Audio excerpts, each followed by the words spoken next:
दोस्तों, मैं आचार्य वसुधा आप सभी का हार्दिक अभिनंदन करती हूँ आपके अपने YouTube चैनल गुरु सप्तऋषि ज्योतिष शिक्षण संस्थान की ओर से।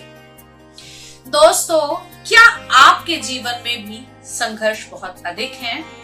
क्या सब कुछ करने के बाद भी पैसा आता नहीं है? क्या कारोबार दिन ब दिन ठप होता जा रहा है?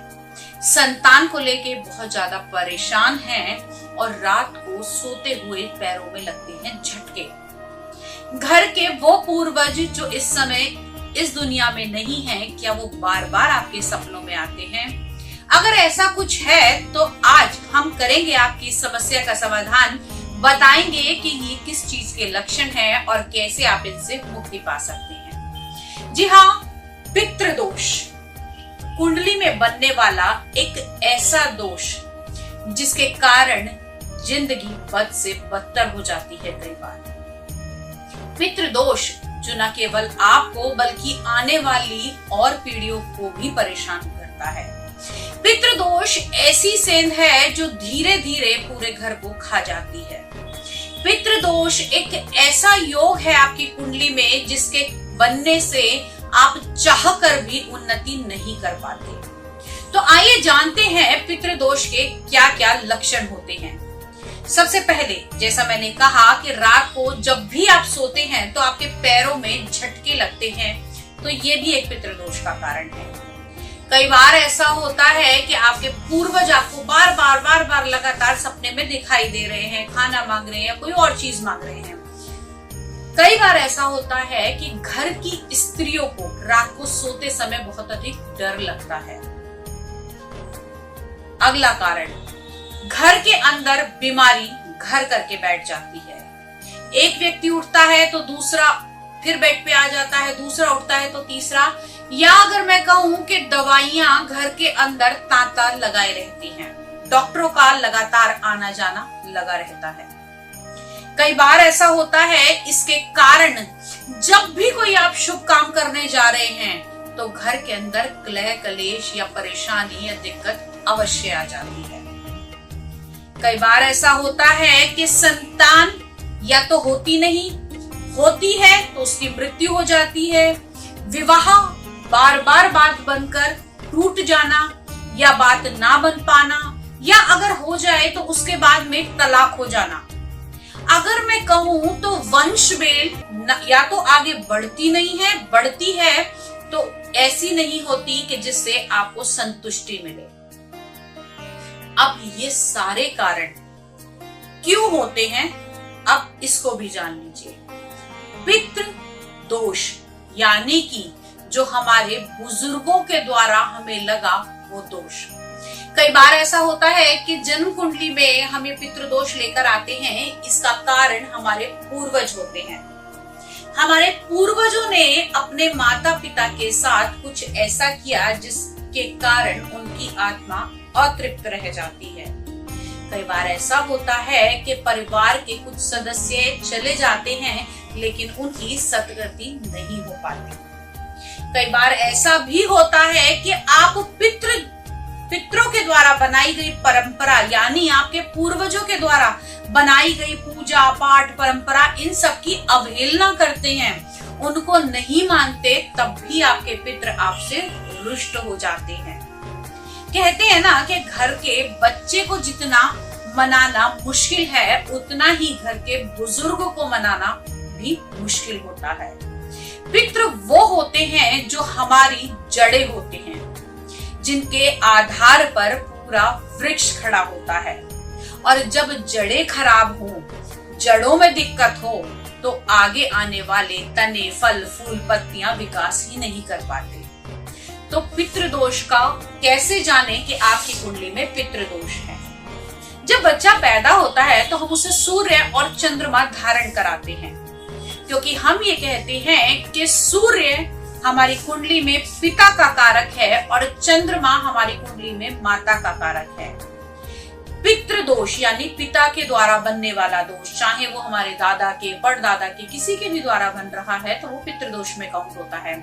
जब भी सूर्य राहु की दृष्टि में आए, केतु की दृष्टि में आए या शनि से पीड़ित हो, तब पितृदोष बनता है। जब भी सूर्य या राहु पंचम भाव, नवम भाव या 11वें भाव में आ जाए तब भी पितृदोष बनता है। कई बार ऐसा होता है कि पितृदोष बनने के बहुत सारे कारण होते हैं। अगर पिता की कुंडली में ये पितृदोष बन रहा है और पुत्र की कुंडली में नहीं दिख रहा, तब भी उसको इससे सफर करना पड़ेगा। अब इससे कैसे बच सकते हैं, सबसे बड़ा मसला ये है, क्योंकि पितृदोष बन तो रहा है, किस कारण बना वो भी बहुत से लोग कहते हैं भाई हमने तो ऐसा कुछ किया ही नहीं, लेकिन आपके पूर्वजों ने अगर ऐसा कुछ किया है या पूर्वजों को ये पितृदोष लगा है, क्योंकि कई पीढ़ियों तक लगातार चलता है, तो उससे कैसे मुक्ति पाई जा सकती है। अगर हम माने तो हमारे ग्रंथों में बताया गया है कि गया जी में जाकर अगर पूरा परिवार पितरों के नाम से तर्पण करता है तो सद्गति पितरों को प्राप्त होती है और पितरों की आत्मा को शांति भी मिलती है। ये थोड़ा लंबा प्रोसीजर हो जाता है, लेकिन आज मैं आपको कुछ ऐसे उपाय बताऊंगी कि अगर आपने इस पितृपक्ष से शुरू करके लगातार आने वाले पितृपक्ष तक उन कार्यों को किया तो निश्चित तौर से आपकी इसी पीढ़ी के साथ ये पितृदोष समाप्त हो जाएगा। करना क्या है, आपने पितृ, अगर आपके कोई ऐसे पितृ हैं जिनका आपको पता ही नहीं है कि वो किस दिन गए, किस दिन उनकी गति हुई, या फिर आप उनके बारे में ज्यादा जानते ही नहीं हैं, तो पितृपक्ष के 16 दिन, जी हाँ, एक पक्ष माना जाता है 15 दिन का, प्लस जिनका पूर्णिमा के दिन देहांत हुआ होता है उनका श्राद्ध पूर्णिमा के दिन किया जाता है, तो 16 दिन के ये श्राद्ध की तिथि रहती है। इन 16 दिनों में लगातार आपको डेली एक रोटी बनाकर उसके ऊपर गुड़ रखकर गाय को खिलानी है, और ये याद रखना है कि जब आप गाय को ये रोटी देंगे तब आपको आपके पितरों का ध्यान रखना है और गाय के चारों पैरों में आपने जल जरूर अर्पित करना है। कहते हैं जो भी गाय की सेवा करता है उसे गौलोक की प्राप्ति होती है, और गौलोक पा लेना यानी कि सद्गति को प्राप्त कर लेना होता है। दूसरा, आप लोग इस पितृपक्ष में पूरे 16 दिन भगवान शिव की आराधना करें। दूध यानी कि कच्चे दूध में काले तिल अगर डालकर आप भगवान शिव का अभिषेक करते हैं, आपके परिवार में जितने भी आपके पुत्र हैं, पौत्र हैं, उन सब का हाथ लगवा के आप डेली अगर ये तर्पण अपने पितरों के नाम से भगवान शिव को करते हैं तो भी आपके पितरों को सद्गति प्राप्त होती है। कहते हैं कि भगवान शिव संहारक हैं, भगवान शिव ही आदि हैं और भगवान शिव ही अंत हैं।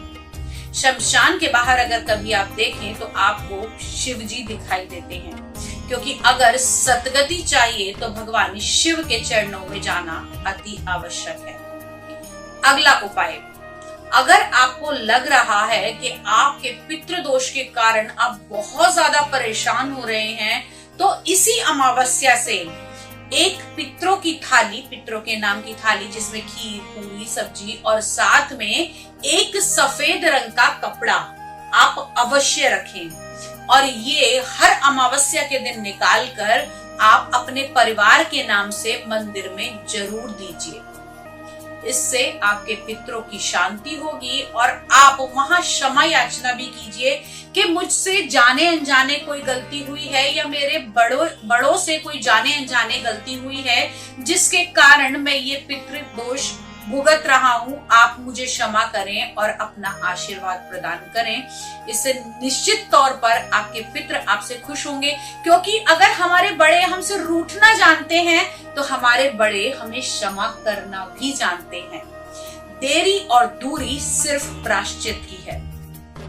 अगला महा उपाय, इसके लिए अगर आपके यहाँ बहुत ज्यादा पितृदोष बन रहा है, संतान की बेल आगे नहीं बढ़ रही, घर के अंदर तरक्की नहीं हो रही, या फिर आपके घर में शादी ब्याह जैसी चीजें रुकी हुई हैं, तो आप भागवत का पाठ भी करवा सकते हैं।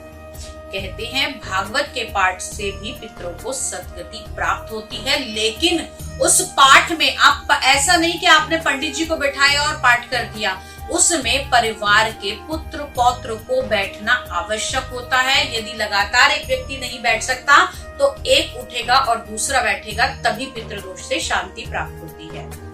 अगला महा उपाय, अगर वास्तव में पितृदोष बहुत ज्यादा है तो आप लोग गरुड़ पुराण का पाठ भी कर सकते हैं। कहते हैं गरुड़ पुराण सद्गति देता है और जाने वाली दिव्यांगत आत्मा को इससे शांति मिलती है। ये कुछ एक ऐसे उपाय हैं जिनको आप करके निश्चित तौर पर पितृदोष से मुक्ति पा ही सकते हैं। और साथ ही साथ दोस्तों, इस पितृदोष से बचने के लिए या इस पितृदोष से मुक्ति पाने के लिए सर्वोत्तम उपाय है अपने माता पिता की शरण में जाइए। अगर आपको लग रहा है कि आपकी कुंडली में पितृदोष बन रहा है तो उसको हटाने वाले सबसे पहले आपके माता पिता होते हैं, क्योंकि अगर आपके माता पिता जीवित हैं और उन्होंने इसका आशीर्वाद आपको अच्छे से दे दिया, दिल से दे दिया, तो कहीं ना कहीं जिनके वंशज वो माता पिता हैं, वो माता पिता भी आपको, आपके दादा दादी, आपके परदादा परदादी इत्यादि भी आपको क्षमा अवश्य करेंगे।